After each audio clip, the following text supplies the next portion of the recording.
یو سړی دی په سفر باندې روان او زما محترمو د دې یوه پیغله لور وه هغه سوچ کوي چې یار زه خو په سفر باندې ځم کور والا مې نشته نور هم داسې که نه بعضې سړی وي د هغې څوک وي نه او دې په چا باندې اعتماد وي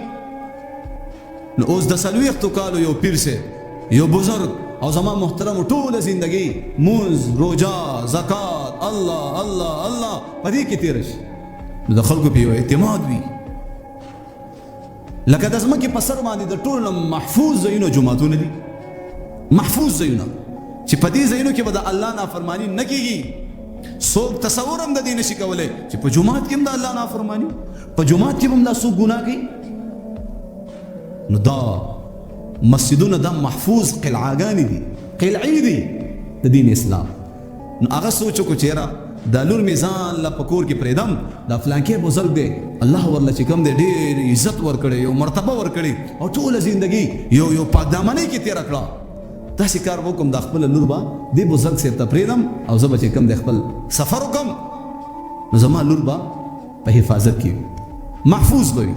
زما محترمو دوی هم داسې وکړه چې خپله لور یې هغه بزرګ ته حواله کړه نو بزرګ چې په کومه کمره کې به پاتې کېدو وہی ہر تمنا دل سے رخصت ہو گئی ہر تمنا دل سے رخصت ہو گئی اب تو آجا اب تو خلوت ہو گئی ساری دنیا ہی سے وحشت ہو گئی اب تو آجا اب تو خلوت ہو گئی اما محترمو بزرگ چې کوم دی په بیله کمره کې ناست دی الله الله الله او دا زنانه دی په بیله کمره کې چې کوم دی امانت په طور باندې ځان سره دغه کړه بهرحال زندگی تیرېدا و یو طرف ته حسن بصری شي رحمه الله لوی بزرگان بل طرف ته رابعه بصری رحمت الله علیها داشي دې سره دریم شیطان دومره غړ بزرگان چې یو بزرگ نارینه شي او بل بزرگ زنانه شي دواړه خپلو کې نامحرمه دي دې سره دریم سوي شیطان زما محترم